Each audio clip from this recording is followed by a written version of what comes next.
So, what up, guys? Welcome to TV. Yeah. Welcome to TV. Great. How you doing? All right. Welcome to TV. So, how many employees do you guys have? Well, now we're up to about 44. And how old is the business? 7 years old. 7 years old. So, I met you guys 2.5 years ago, right? At New York Fashion Week. Yeah. And you guys were saying how you guys had been club members for, I think at that point, 4 years. And I was like, bullshit, there's no way you've been a member for 4 years. And that's exactly when we started. Yeah. And then you started telling me how you got turned on to 5-4. So we had a mutual friend. Yeah. So how'd you get... So I was like the assistant to a professional football player, pretty much as we were starting out the business and I was transitioning my career. We pretty much lived and died by like, a couple different guys that we like kind of associate ourselves with. And, I ran a lot of errands for a couple of my buddies and he used to get a box of 5-4 every single month. And at the time, I was about 100 pounds heavier than I was, and they were the only clothes that fit me properly. Because he was offensive lineman. So I was 6'6", 315 pounds, and I was, 6'1" and change and 315 pounds. And it's the only clothes that actually fit me right. And they always just like say to me, like, dude, like, where the hell did you get that? I'm like, Dave gave it to me, so on and so forth. And it was like one thing led to another. And then I remember searching online. I was like, I want to go buy another one of, I was telling you the other night, I wanted to go buy another one of those plaid like shirts that was like kind of like a fleecy material. Yeah. But you had them in black and red. Yeah. And you had it in like a flannel. A flannel. I was the like, green, black flannel. Exactly. And I went to go buy another one of them because it just fit me really well. And I discovered, I guess, at the club. And I think it had to be like a month or two right after you guys had started it. And so I signed up for it. And every month they kept on going, dude, where'd you get that? Because at the time, I think it's still, you were promoting a lot of like the value of a 60-month member, $10 membership for like $120 worth of clothes for $60. And I was like, oh, crap, okay, let's do this. And it's crazy because you guys were members and then we ended up meeting. Yeah. And how did we meet? I bragged about your clothes to Chris Hogan. Yeah. And he was like, dude, at the time, if you ever saw that kid dress before Menlo Club, it was worse than Billy. It looks like, has the new face. But he's like, dude, reach out to them. He's like, I'd love to get some clothes. And I'd reach out to the mutual friend that we had, and I said, hey, I'd love to get some clothes. He actually gave me your number, and you probably get 1,000 million text messages and emails of 10 million different people you know. Yeah. Some way, somehow, I found the one of your influencer athlete guys that worked with all the athletes and the influencers, and I pretty much hounded him until he got me an answer to send a box of clothes to Hogan. Yeah. And once I sent him a picture of Hogan wearing the clothes, I think then he sent it to you. Yeah. And then somehow, some way, we were like, hey, let's meet for 15 minutes. I think you only had 15 minutes. Is when you launched New Republic. Yeah. It was the first men's fashion week. And you launched New Republic. There's so much shit going on. Yeah. And Chaz and I showed up there with a box of Indian candies. I was like, man, these guys really put through the effort. And obviously we were so prepared because we were a huge fan of them. Because then Chad became a member, Billy became a member, and probably slowly but surely we had probably 10 people with it. My little brother, our VP of client services, every day came to work looking like Billy. So we said to him, dude, you can't go in front of club. Part of his compensation package is that we got him a 5-4 club membership. Now can't be client facing with not no swag. It's amazing when I walked in the office, literally almost every guy had Every guy.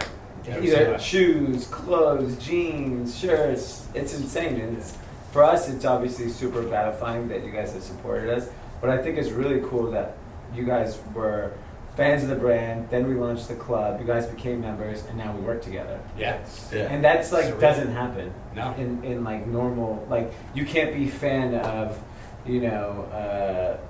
Michael Jordan and get to work with him. It's so rare. There's very rare. So many fans. I'm fans of so many people that I've never got a chance to work with, which is awesome that you guys and how well we've hit it off, and now we're obviously close friends as well. So I think that's pretty powerful. How do you guys internally, in terms of building a community, we're all about building a community. How do you guys do it at the company? Because obviously everyone here seems to be friends. I went to the football game with you. Yeah. You guys are smacking each other around. it's obviously like a family, which is what like our brand and our service stands for. It's like building that community of people, of like-minded individuals, and I feel like you guys have already done it within your company.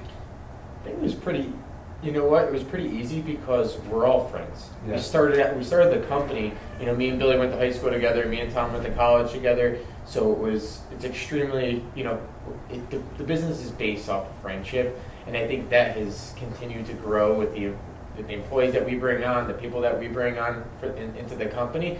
Now we don't have 10-year relationships that we've had prior, but what we've also done is being able to TB bonding, going to a Dave and Buster's, going to play golf, doing these different events that are extremely, it's exciting to see because everyone wants to, like, it's collaborative, I think it's competitive, which we all are, Yeah. so it's I fun. think a couple of different things. One, just about working with people that kind of admire. I mean, as much as Tom must have hounded you, I've definitely hounded Tom saying, dude, they are running me Facebook ads every day. Yes. We got to get in there. And then, like, being able to provide, like Chaz said, the Menlo Club to our guys. You know, being able to kind of build that community really has grown. We're like, our friends know, our employees' friends know that they're part of the Menlo Club. Yeah. Like, I think that's kind of community, is the Menlo Club's part of it, TV Connect, you know, our TV bonding and everything. I mean, Chaz is the head of our swag here. I mean, if it's not Menlo, it's TV that's being worn in this office. Yeah. And that was kind of always our spirit. It's that athletic background that these two bring. It's kind of just that ambition that we bring. You're an athlete. Come on. Let's not go. He's a We'll track do the star. TV. You're a track star in 4 different communities. Bowling, hockey. You're the only JV captain I've ever met in my life. Like, it's all good. But it is cool now with, like, the athleisure brands in terms of, like, Grand AC. Like, it's acceptable to wear it in the office, 100%. Like, no doubt whatsoever. Everyone's wearing either Grand AC or 5'4", definitely the shoes in New Republic, everything like that. And I think to add, like, the biggest thing that we've probably attributed, I think, in the success that we've had with our relationship professionally and I think personally is because when you come within our reach, like, you feel like family. Like, and when we were developing this company, we had no idea what the hell we were doing. Like, we still to this day don't know idea what we're doing. We're 30 years old. We have 40 plus employees, 200 something brands, 100 and something plus athletes. It's amazing. Don't get me wrong. It's a lot of shit. Yeah. But at the end of the day, we've never made ourselves individually bigger than anything that we've done here. Like, nobody's bigger than the brand. Yeah. Like, today's business is, like, meant to become a family, and that's what we're trying to do and inherit here. Like we were explaining before about corporate culture, adding the TV bonding, adding some of the stuff with, like, adding in addition to Menlo Club. Like, we want to add value to any relationship that we have and make it mutually beneficial. Because if you don't get into a mutually beneficial relationship in any way, shape, or form, whether it's in life or business, it just doesn't work out. You know, and it's always, at the end of the day, if you feel as if it's one-sided, that's because you make it that way. But if you feel if it's mutually beneficial, like, it is. You know, and I think that's kind of what our thought process is, how much we can add to the value of somebody becoming a part of the Today's Business family, whether it's joining Menlo Club or doing some activities outside of what we normally do and getting paid for. It's just more about continuing to build that. Yeah, we've incorporated Menlo Club into TV Advantage. Yeah. It's part of, like, the advantage of working at Today's Business, that you get access to it, obviously. From the women's perspective, they get a little bias. Yeah, We're trying to get them I mean, to Jeff young Walker, regulars. Send somebody. We'll keep Young it. and reckless, you know. There's enough brands. Um, What about, like, how do you guys, you know, it's cool with everyone wearing the product in the office. There's obviously, like, camaraderie. It's fun, you know, when you see people wearing it and it's, like, something you have in common now. How do you guys incorporate, like, that into the way you run your business, like, in terms of, like how do you guys set goals, and how do you guys try to get everyone on the same page on setting those goals? Because what we always like to talk about our members, and you guys are the perfect example of it, is our members are too busy changing their industry, changing the world, so let us focus on making sure you look good doing it. And I think that's such a powerful thing because our kind of demographic of guys are overachievers, ambitious, kind of, you know, when we were talking with Chris yesterday, he's like, well, I never really had a shot. I was an underdog. And that's how I feel always. And I'm sure that's how you guys feel. Like, I feel like every time I meet a member, it's the same story. It's like, no one gave me a shot, but I built this 200-person company and we're taking it public next month. And he's been a member 5 years. You know, things like that. So I feel like you guys share that story, but how do you guys instill, like, because, you know, you were talking about goal setting is such an important thing for me and our members now. And you were talking about this little black book. I'm gonna hide this. Yeah. That's my back pocket. But like, how do you guys, as men, set goals and try to achieve them? I think from a company perspective, the one thing that we definitely have spent a lot of time and effort, and I would say internal time, money, whatever you want to talk about, investment into was developing the people, the processes, and then in return, like, we saw the profit. So like, the one thing that we definitely do here is we're trying to set like more of a clear agenda for like every initiative that we're doing. So like, anytime we're trying to do something, there's some sort of risk at value added or risk reward type of mentality in that type of initiative. But it's extremely important to, like, you know, as a young company, as young entrepreneurs, that every day, like, you got to focus on what you're really good at, you know. And if you focus on what you're really good at, like us three, we all have three very unique skill sets. Some might overlap in some way, shape, or form. We definitely all look differently. We definitely all like talk differently. All have different types of mentalities and certain things. But like, we let everybody in this office like kind of explore like what they're truly good at, and then that can help them set like, hey, this is the goal I need to do for myself, and then we have the goal for the company. You know, and we always try to stay transparent across the entire board of like, you know, where we are with those goals at all times. But you know, as in, definitely you said the best, like, work, like, I love to look good, like, and I love to, like, I care about what I, you know, the presence I have, but like, definitely being a member definitely takes that. You know, every month, you know, you're getting something different. You know, I know. Yeah, because every moment you waste time thinking about something that's not helping you grow. Exactly. It's opportunity We were cost. just talking about it before, like when we bring on a controller, like, Yeah. you know, like having your mind like 200 hours of, you know, taking up a year of like focusing on the financial portion of the business can open you up so many different opportunities. We get to do more business together and stuff like that. Yeah, being in like structured environments, you know, going to private school, growing up, and you know, Billy went to high school together. You wear the same thing every day. Yeah. You don't have to think about it. You know, you just It's the woke up easiest with- thing in the world. But that's the same thing with Menlo Club. You don't have to think about it. You Yeah. guys send the package, we put on the clip, and we look good every day. And that's Yeah. why I think everyone has embraced the brand so well, because you don't have to think before, you know, when you're putting things together. And that's as men, you know, you don't really, you know, color schemes, this, that, the other deal. I think it all comes, you know, in fruition through that way. But I think from the goal setting standpoint, we're so, as a company and as people, we're so passionate and we bring so much excitement to the table. Over the years, we've harnessed that and really focused on exactly the initiatives that we have to do. Because when you're coming to the table and meeting with different entrepreneurs, business owners, whatever it may be, that is what exudes. It comes off of like through our pores is how excited we are about the brands and different things that we're doing.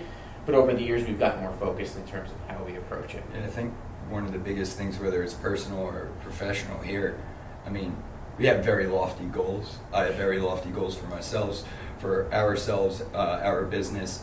But one of the problems that I've found and that we've found is like, yeah, we have those goals, but what are the benchmarks to get you that goal? Mm-hmm. How do I actually make the company wanting to be, you know, a Fortune 500 company? How do I get that to my graphic designer? What goal do they accomplish that helps me get there? You know, and I think that's one of the things that I always take personally, like, okay, I want to get to this financially. In order to do that, I got to save this every single week. In order to do, you know, X, Y, and Z, if I want to make that investment, if I want to be able to buy that next app or do whatever it may be, I need to have this in the bank. And that means every single week putting that budget. And that's one thing personally that's been big for us. But I know throughout the company, we have so many big time goals here, but to get everybody, and it goes back to that camaraderie of everybody knowing that their goal really pays or how their goal really affects our goals as a company. Yeah, it's awesome. I think when I first met you guys, it was unclear to me what we would do together or how you guys could help us. I was just like, okay, they obviously are interested in what we do, they understand what we do, but how do we actually work with these guys? And I remember coming back to my office and I said, hey, we met these guys out in New York, this is what they're doing. And they're like, great, so what do they do? And I'm like, honestly, I don't know. But I was like, they're so damn passionate, I think they'll figure it out.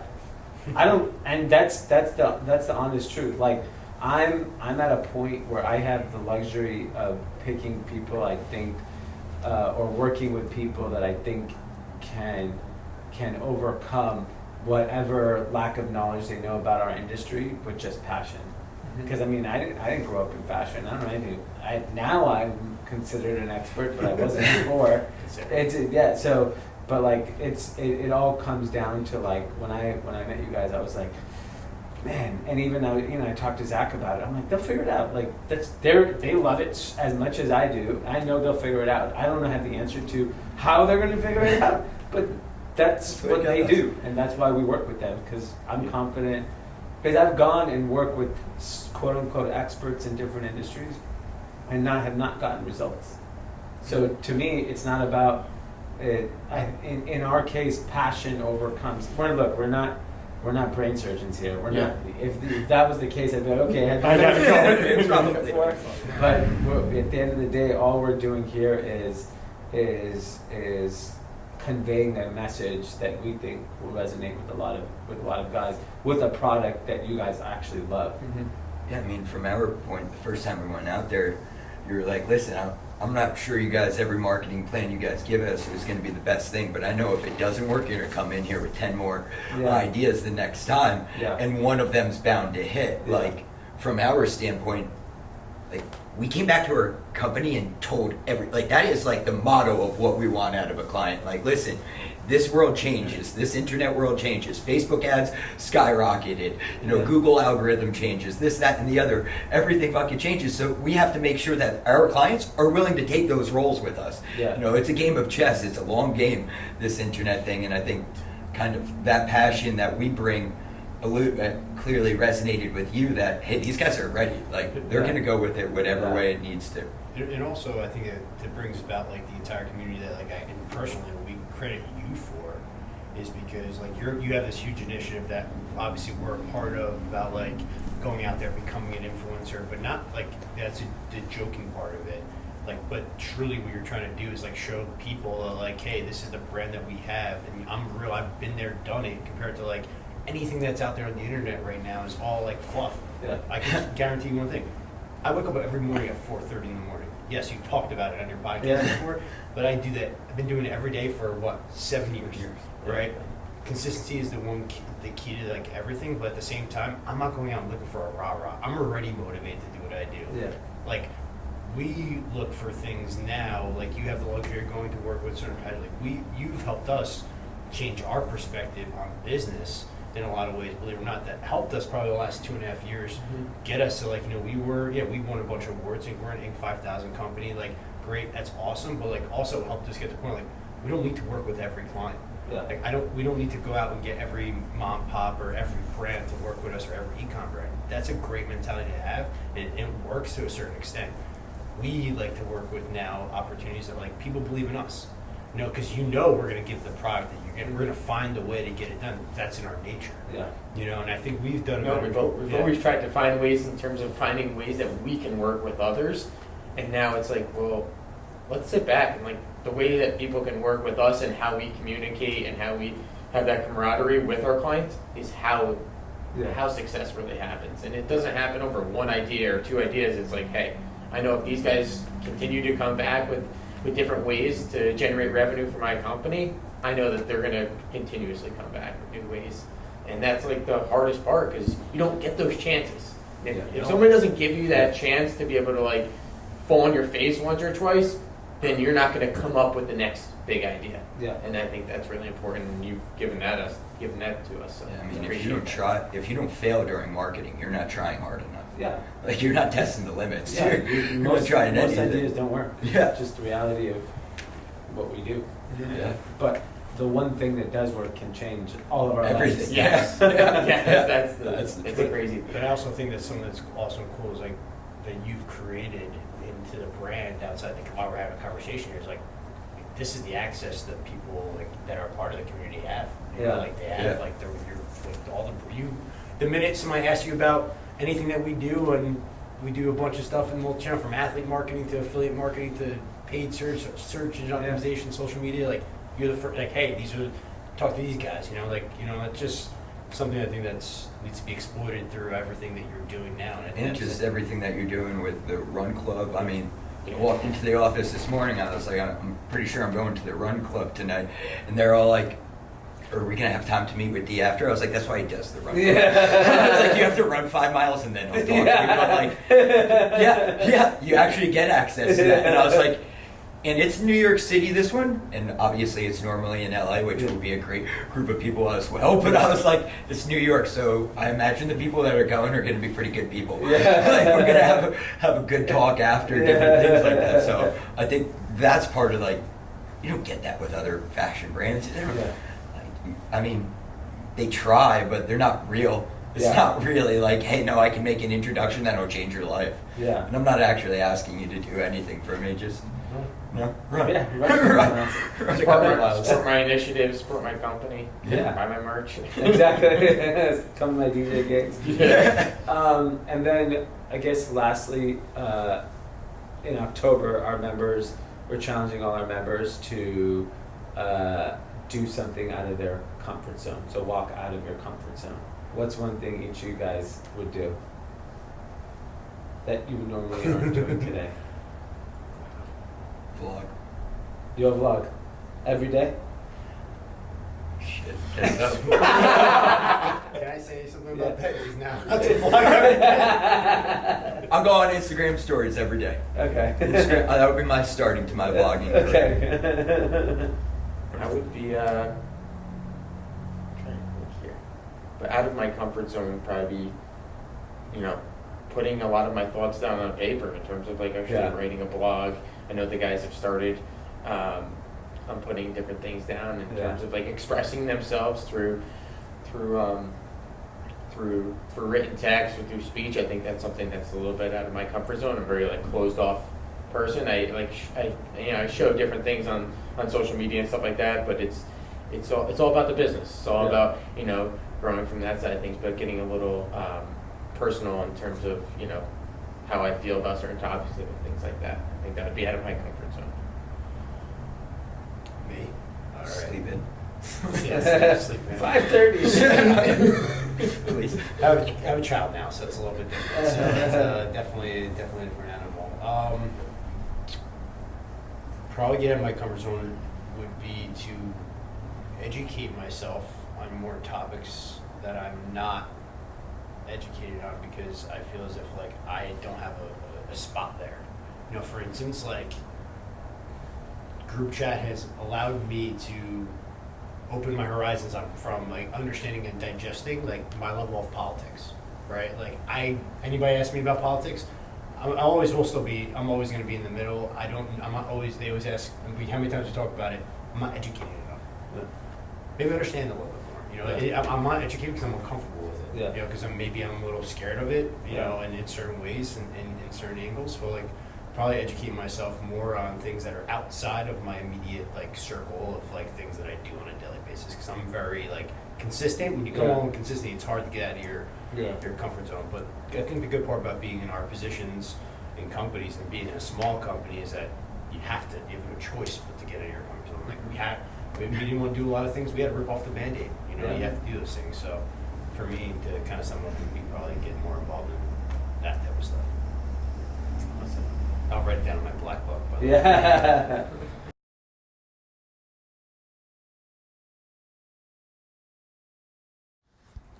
You are rolling whenever you're ready.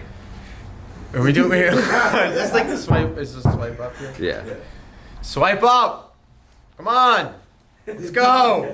I'm Chaz Servino, president of Today's Business and Today's Athletes. I've been a fucking number.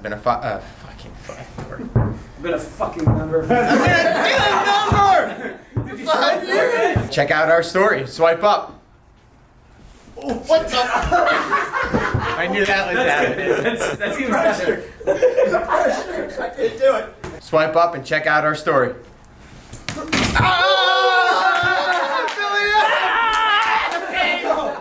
Tom Otiano, CEO, President. Fucking A. On my 6-year anniversary of my Menlo Club membership, I wrote a fucking A. A couple months ago, I wrote a blog about how to become a member. Why I became a member.